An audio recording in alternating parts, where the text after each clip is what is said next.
Ce que le gouvernement du Gabon ne voudrait pas que vous sachiez pourrait affecter vos droits constitutionnels.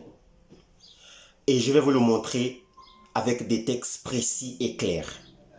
Restez jusqu'à la fin de la vidéo et répondez vous-même à ces questions. Mesdames et messieurs, bonjour et bonsoir. La suspension des réseaux sociaux a été intégrale. Mais l'article 14 de la Constitution gabonaise est irrévocable. Elle prévoit un accès aux réseaux sociaux, à l'information, de manière intégrale. La question que les Gabonais se posent, est-ce normal, est-ce fondamental, est-ce réglementaire, est-ce moral de suspendre nos droits fondamentaux au détriment d'une subjectivité minorité de personnes? Les libertés d'expression au Gabon fument en incendie. L'article 10 et l'article 14 de la Constitution gabonaise, jointes à la Déclaration universelle des droits de l'homme, sont inédits. La question que les Gabonais se posent, la deuxième, est-ce qu'une restriction disproportionnée peut-elle être justifiée lorsqu'elle porte atteinte aux libertés fondamentales? Après le coup d'État d'août 2023, la Constitution a été suspendue, tandis que la loi suprême ne prévoyait aucune suspension unilatérale.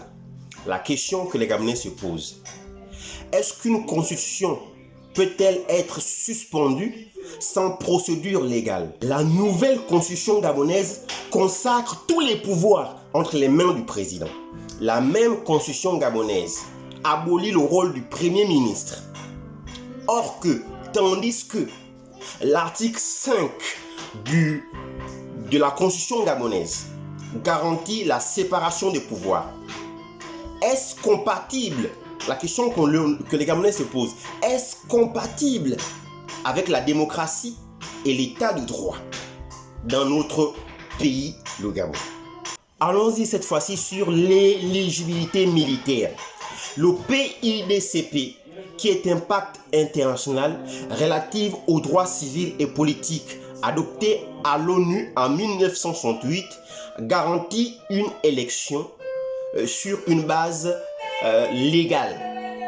Donc, considérons le PIDCP comme étant une institution conventionnelle internationale en vigueur également dans notre pays, le Gabon. Cela dissocie intégralement la participation militaire sur le fait de briguer une magistrature suprême. Et la question principale sur laquelle les Gabonais se sont inclinés est celle-ci. Sommes-nous dans un état de droit ou bien dans un état de roi? La nouvelle constitution gabonaise offre une amnistie, c'est-à-dire une impunité aux acteurs du coup d'État de 2023. Cela voudrait dire donc que toutes les personnes qui ont participé à ce coup d'État ne seront jamais devant une cour d'appel, ne seront jamais tenues devant un tribunal, parce que la nouvelle constitution amnistie, c'est-à-dire ordonne et donne l'impunité aux acteurs du coup d'État de 2023.